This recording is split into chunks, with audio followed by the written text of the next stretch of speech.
Usaimi, tangan! Atas sikit. Slow je cikgu Ya.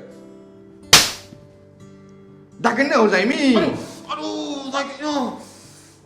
Ingat ini amaran terakhir. Kalau cikgu tengok lagi besok pakai seluar bokat dengan kasut penguin, besok cikgu rampas. Baik cikgu. Cikgu. Korang ni apa nak jadilah? Susah sangat ke nak ikut peraturan sekolah? Ha? Mak bapak korang tu orang kaya. Suruhlah dia orang beli kasut yang betul. Sekolah kita ni ada peraturan, Huzaimi, Kamarul. Baik cikgu. Cikgu. Dah, sekarang masuk kelas. Terima kasih cikgu. Cikgu. Apa nak jadilah budak sampai sekarang. Cikgu buat apa dalam amari tu? Pergi masuk kelas. Cikgu. Aduh, merah tangan aku. Macam mana ni Uzaimi? Cikgu dah marah. Esok tak bolehlah kita pakai kasut penguin ni lagi. Itulah. Nak beli baru tu bersalah. Sekolah dah nak habis. Tapi, nak tak nak, kita kena beli juga. Macam mana lah? Ha, kita pergi cari kasut dekat KL nak tak? Jauh. Kita kat Kelantan. Di sana pun 7-8 jam tau.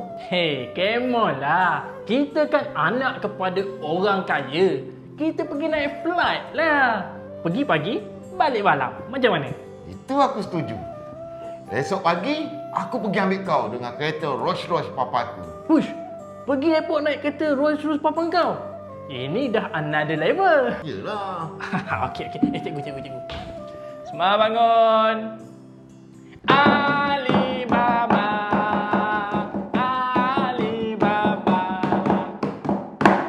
Duduk. Terima kasih, Cikgu. Terima kasih, cikgu. Cikgu, esok kita nak pergi KL. Siapa kisah? Cikgu tak kisah. Sejuknya dalam ni. Dah macam masuk dalam butik. Kamaru. Ni kasut baru ke? Taklah. Dalam kedai Kukso ni, semua kasut bandar. Tapi dia punya kualiti high class. Sama macam kasut baru. Apa? Apa kau cakap tadi? Kukso. Ya, Kukso. Kedai dia nama Kukso dekat KLTS. Kau pilihlah kasut mana yang kau berkenan. Tapi kena pastikan kasut tu warna hitam untuk sekolah lah. Kalau kau pakai selain daripada warna hitam, kena rampas dengan cikgu disiplin pula lah. Kita pilih hari dulu. Sekarang ni kita berpecah. Kau sana, aku sini Amboi, berpecah. Engkau ingat kita duduk hutan ni ke? Masuk hutan ni ke nak berpecah? Adalah, jomlah. Kita pilih kasut. Macam-macam lah kau ni. Mana abang tu tadi? Yang berlari tu. Hai dek, selamat datang ke Kukso. Macam bang. Adik nak cari kasut? Saya nak cari kasut sekolah bang. Kasut sekolah. Adik nak warna apa? Putih ke hitam? Warna hitam bang. Warna hitam. Okey, kat sini kita ada macam-macam jenis kasut tau. Salah satu warna hitam yang kita ada kat sini. Bang, saya nak cari kasut bang. Bukan nak cari gaduh. Gurau je dek. Okey. Kalau adik nak kasut warna hitam, kita ada kat sini. Adik boleh pilih je. Macam-macam jenis kasut warna hitam kita ada. Okey lah bang. Saya pilih-pilih dulu. Boleh? Adik pilih dulu. Apa adik roro je. Saya nak pergi scuba je. Okey? Roro tu aku tahu. Scuba. Scuba baba. Baba. Scuba papa. Tak nak kan? Kenapa tiba-tiba dia bagi kasut kat aku ni? Wah. Adik, macam mana kasut? Selesa tak? Hui, selesa sangatlah bang. Saiz pun ngam-ngam dengan kaki saya. Kalau macam tu dah mantap dah ngam. Okey, kalau nak payment, roro je. Saya nak pergi scuba sekejap sikit. Sikit lagi. Okey? Baik bang, baik bang. Okey, baik. Okey. Apa roro? Scuba. Scuba tu bukan lagu. Scuba bapak pak.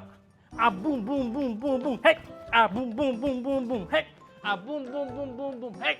Bum bum bum bum bum. Zami, dah jumpa kasut sekolah kau? Dah, ni. Cantik tak? Ui, cantik. Kau punya yang sauk Aku ni nak pakai yang sauk macam ni. Aku punya yang ada tali kena ikat lah. Jomlah bayar. Sekejap lagi kita punya flight pukul 6. Pukul 5 nak kena ada dekat airport dah. Jomlah, bayar jom. Jom. Maru. Kau pakai kad kredit kau dulu Yelah. Kau kakak orang kaya. Bapak aku je seorang orang kaya. Bapak kau pun sama lah. Bang, bayar bang. Dia orang buat apa ni? Tak tahu. Bang, Bang. bang bayar bang. Macam seronok lah. Kau tak payahlah, kita dah lewat ni. Bang, Jom lah belah. bang, salah Okey. Scuba.